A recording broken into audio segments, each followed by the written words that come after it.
Good day. Thank you for being here today. My name is Michael Smeckley, and thank you for being here on Everyone's Got a Story. What's yours? Today we have Rita Rocker for our guest today, and thank you for being here with us. Thank you so much. So, what we do here on the show is we all have gone through life. Life happens to us. That has these different knowledges, experiences that we gain and that happen to us. Well, it kind of gives us a resonance of experiences that mold us and shape us into the individuals we are today. Like Rita will be doing today with us, what has molded and shaped her, to you it may actually give you more of an inspiration and or give you hope. So thank you once again for being here with us today. And Rita, got a question for you. Sure. The question is, I'm still learning, memorizing these things. Can you tell us about your experiences and why they're important to you, please?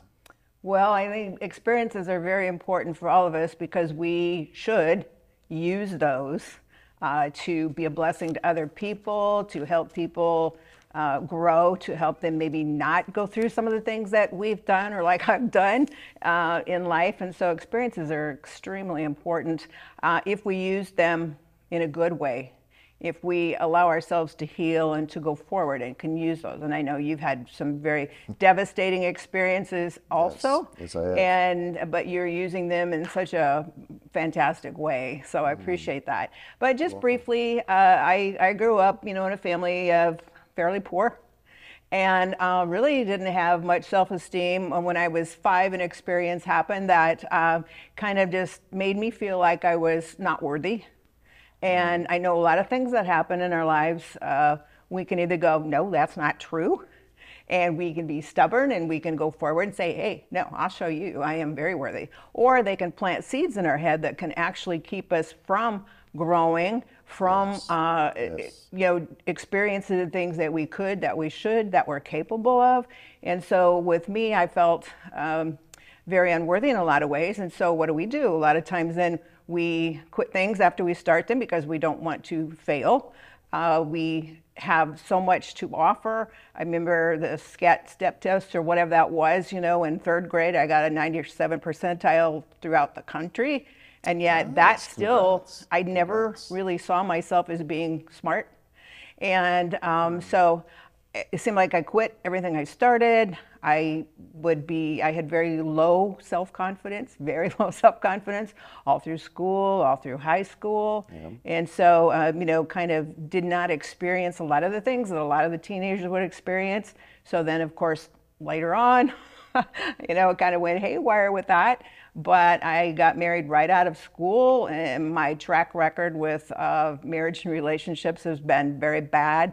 And I think that's probably because when we feel unworthy, we can attract the wrong kind of people, the wrong kind of relationships that subconsciously keep confirming we're not worthy of better. Yes. And so that's what happened. And as time went on, I ended up, my son was born when I was 20. I did lose him for a lot of his growing up years.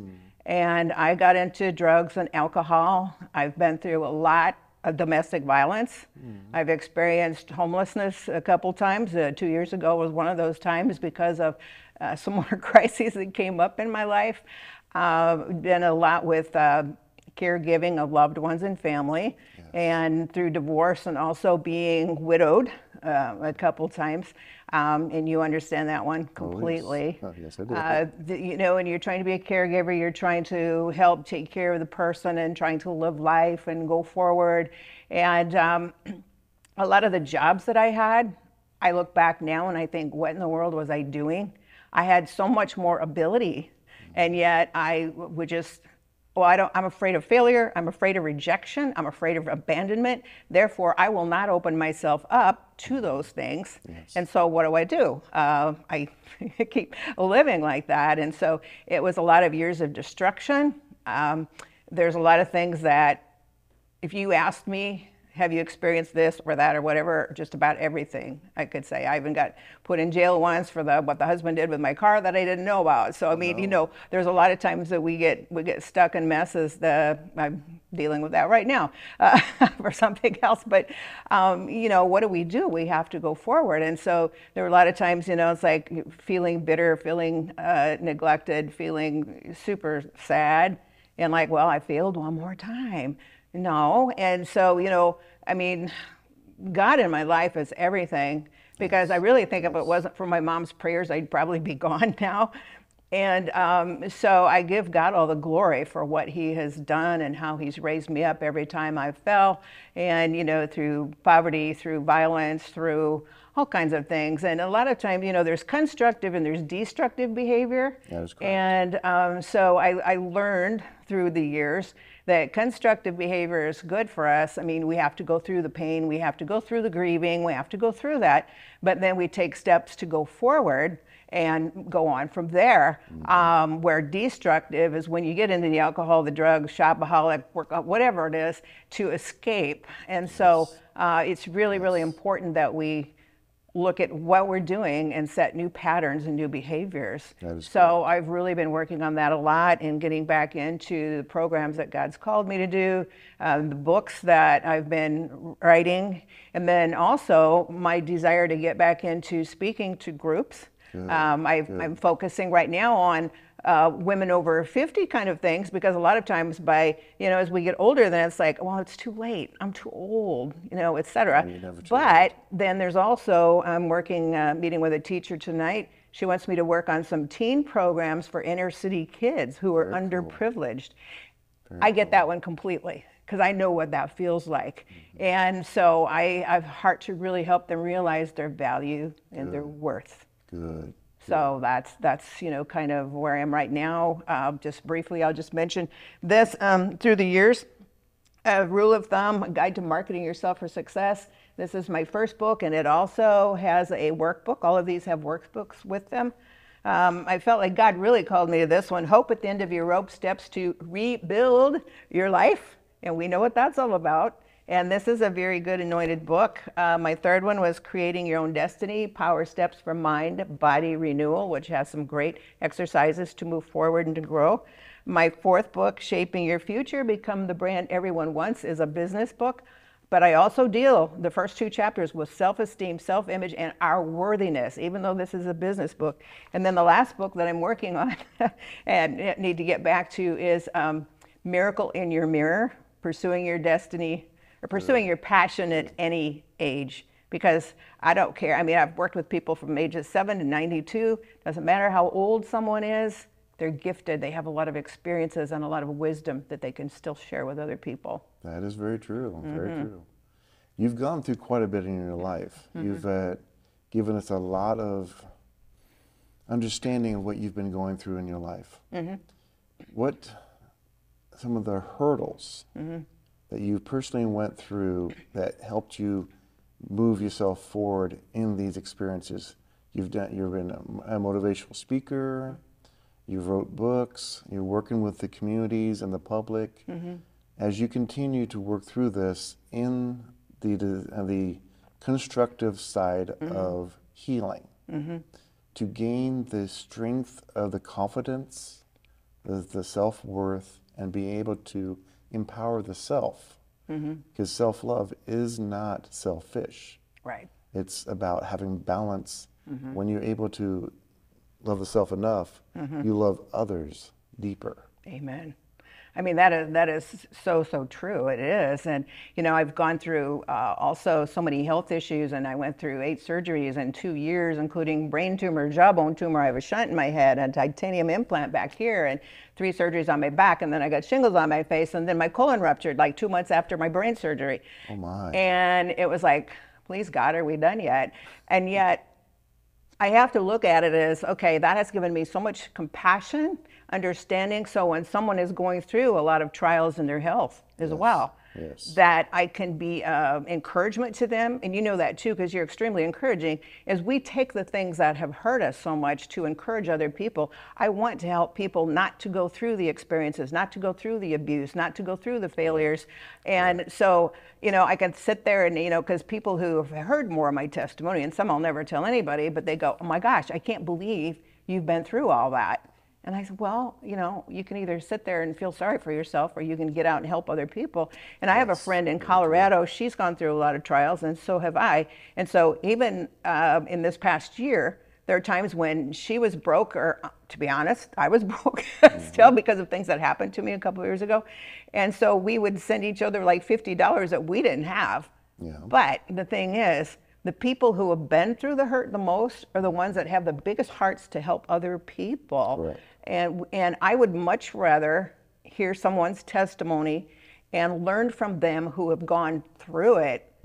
I mean, book knowledge, all of that is awesome, and we learn from that. Yes. However, you know, when I see someone who's gone through devastating things, but yet they've gone forward and they're on their feet. I mean, look at the people in the Bible even. I mean, the great inspiration. God uses people who have totally failed and been through the drugs, the alcohol, the garbage, the most, because they're the most inspirational to the ones who go, well, if you got through it, so can I. That is correct. Very true, very true. Now, with all the beautiful knowledge and information that's out there, this world we call Earth, what inspires and motivates you, from people to podcasts to books, so forth, that brings you motivation and so much more in your life as you do your works? Well, I love to hear the testimonies. I like to hear the stories. I recently joined its mastermind with Tony Robbins and Dean Graziosi. Awesome. And they have a mastermind program that a lot of the people in there have had failures, or they've had a crisis or a trial. And they've learned from it. They've learned how to handle certain things, or some of them are just really good at something. It could be fly fishing, it could be whatever. And so I'm working on that program to get programs out, because these people are making dramatic impacts in other people's lives. Why? Because they have something to offer, something to give. And they're not all young people. Some of them are, you know, older, but that's what motivates me the most, because as I learn from other people and see what they've gone through and how they've gotten to the other side, my heart has always been to help other people to overcome. And I love public speaking, professional speaking. I love to minister. I love to do training, whether it's been corporate training. I still have a desire through my books and have programs to maybe go overseas. Especially for women, but I have the workbooks, and to have programs that it doesn't matter, they don't have to be in Omaha, they could be anywhere, and learn and grow, and no matter how devastating their lives have been, they get back up on their feet, they get back in the race. Because I remember when I was, the year I was Mrs. Nebraska, and my husband died during my term, and 3 weeks later I was supposed to speak at a large women's conference. And so I went, and some of the ladies came up to me afterwards, and they said, well, your message wasn't at all what we were expecting. And I said, well, what were you expecting? And they said, oh, you know, to talk about the pageant. And I said, no. I mean, I was a brand new widow. And I said, no, it's all about getting up and getting back on your feet, dusting your knees off, get back in the race. And they were like, oh. But that's important. A couple times in South Dakota, you know, when I talked about different things, I remember two ladies came up to me one time and they said, thank you so much for your message, that really helped. And I said, what helped you about it? Well, our husbands are both in jail for dealing drugs, and you gave us a lot of hope to hang in there and to have faith and to keep moving forward. And I went, well, thank you for sharing that. Yes. So yes, as you're looking to travel the world, what's some of the places that you want to travel to do your message at different cities, different countries, and so forth? And what type of messages would you like to actually expand upon when you do travel? And again, I don't know if it would be physically or if it would be through like internet programs. Okay. Sounds good. Because a lot with the mastermind group, I mean, yes, I would love to travel. I remember being in Haiti on missions, and just the experiences there, that what a difference it made. And so, you know, I can see myself kind of, especially I think, like Well, Middle East more than anything, but you know, I mean, people all over the world need help. They need hope. And a lot of times, especially for women, they're considered not worthy and they go through so many hardships, hard times. A lot of them are very badly physically abused. I've been there, I understand it. And so, you know, just to give them classes to learn, first of all, their self-worth, their self-image, how valuable they are, that they have brains that God gave them, that they are the temple of God, and that they can learn, they can grow, they can restore their lives. I love restoration, thinking about that and rebuilding, because so many people in this world need to be rebuilt, whether they're 5 years old or 85 years old. I hear you. I definitely understand that. Yes. So in your books that you've written, and the one that you're in the process writing, what's a couple of the key highlights that people can expect and look forward to when they read your books? Well, we all have certain talents, certain abilities, and a lot of times we don't realize that. And what I'm trying to do is, you know, you could be really good at finance, and maybe you could barter your talents for being able to help somebody with their finances, barter it because you need a babysitter or a caregiver or whatever. And so what I'm trying to do is just have people really see what their talents and abilities are. There are a lot of exercises in here that will help pull out, what do you love to do? You know, because sometimes we grow up with our parents maybe expecting us to do a certain thing. Like we grew up to be secretaries, you know, that's just what we did. And, you know, like my son, he's in a horribly dangerous job on the border right now, but he could never sit down and do accounting and be in an office. And so many times, you know, people will do something because that's what's expected of them. And yet, if they really go through this, when there's something that in their heart that every time they think about it, they brighten up, they lighten up. It's like, that's where the life is. Maybe they're not doing that, but they think, oh, it's too late.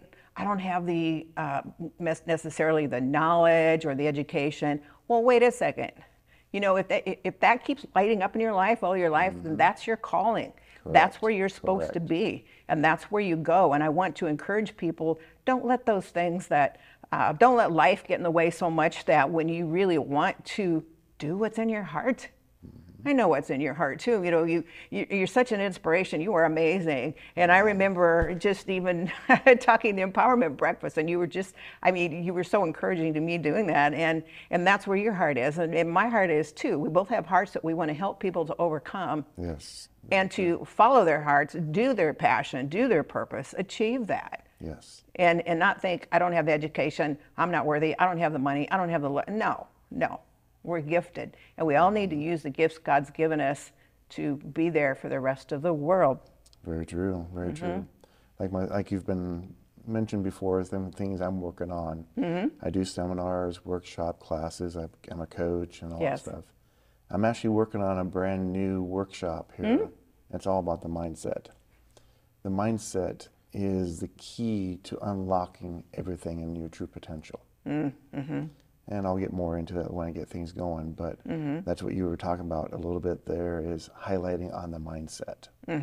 So have you gone through your mindset of changing and instead of actually letting the negative side of life take you down and to go into escapisms, like I said, drugs, alcohols, and so forth, you decided to go the flip side of empowerment.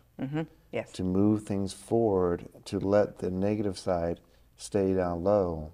You had to go through it.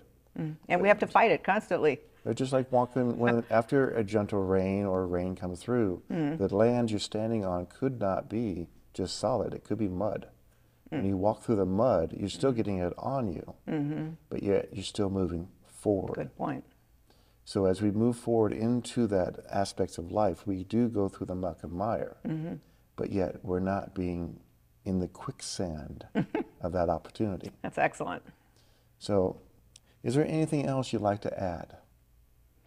Well, Any events coming up or anything? You know, again, my last book, I have talked to a teacher that I am working with. I'm meeting tonight. Sweet. And I told her, you know, I was sharing the card that will be on this video, that some of the programs that I had, and that I had programs also for teenagers. On their communication skills, their professional image, developing their career, and you know, things like that. And she said, I want you to do some programs for some inner city underprivileged kids. And I said, really? I said, well, you know, it would have to be funded. And she says, I'll get you a grant. And I was like, really? So I feel like doors are opening too for them, because so many of those kids are going through really rough things. Yes. And one time when I was speaking to a group of junior and seniors at a high school several years ago, again, it was on those topics, getting ready for the working world and how to communicate properly and all that, and their parents. But something dropped into my head. I don't remember exactly what it was, but it was something that I knew somebody needed to hear, a little off schedule, or, you know, off topic. And this girl who was a junior that year came up to me after everyone had left, and she said, thank you so much. I was thinking of committing suicide. Oh my. And gives me goosebumps. I will never forget that. And so, you know, sometimes we may feel led to get off of topic or something because our heart is hurting. I'm an empath. I know you are too. Yes. And we feel something, we see something, you see it in their eyes. You know, stop. We need to address it and try to be there for them. Very true. Very true. A lot of times when we're going through life, we go on the adventure of life, and it's all of a sudden you get a side quest that happens. And it actually is, you never know that a recognition of someone, to look them in the eyes, give them a smile, maybe give them a hug. Yes. It may be that point of reference that they needed to be recognized, that they're not junk. Yeah, exactly. They're not untouchable. Yes. You know? And that they matter. Yes. We matter is what life is about. As we get able to unlock the negative side of our lives and start moving into that empowerment of our lives, it will unlock how can I put it, the true potential that we have access to. Today's society, we have the internet, for example. It's a double-edged sword. Yes, it is. But if we're able to take it into the opportunity to maximize it, there's lots of, like us who are entrepreneurs, we have to wear many hats.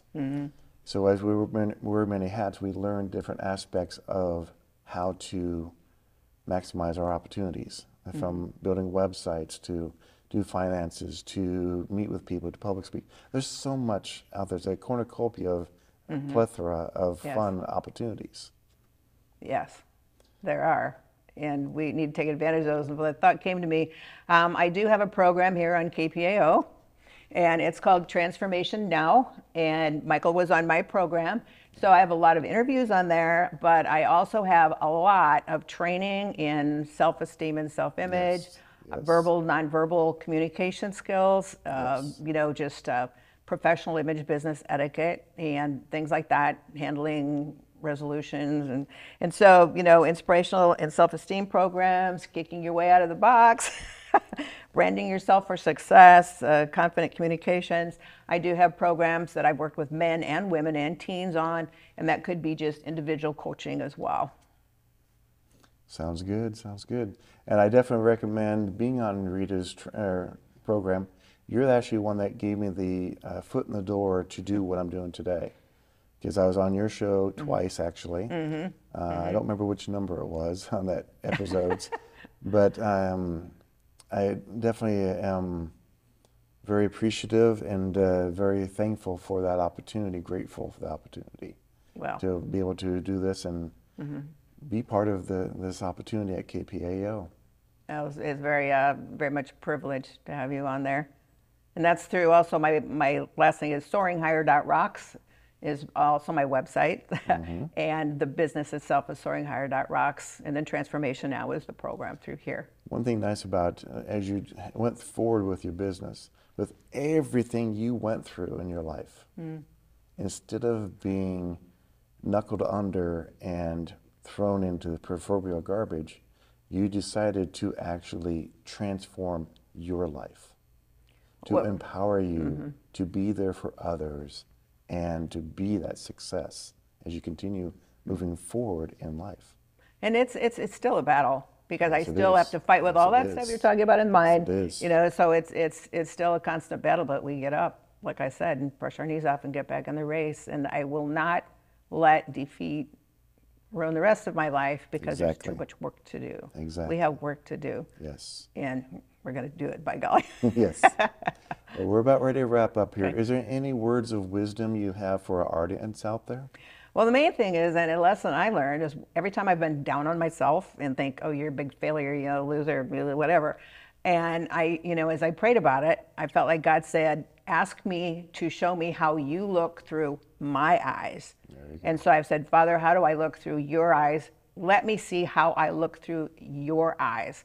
And he will give us such a different view of ourselves. And if somebody else is really giving us a hard time and trying to destroy us, or they failed, whatever the case may be, he said, okay, Father, let me see that person through your eyes, because he can give us an entirely different perspective that we really need to go forward in life, and he will do it. Very, very true. Very true.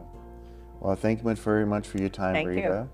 you. And thank you out there and for the audience to be here on Everyone's Got a Story. What's yours? My name is Michael Smeckley, and thank you once again.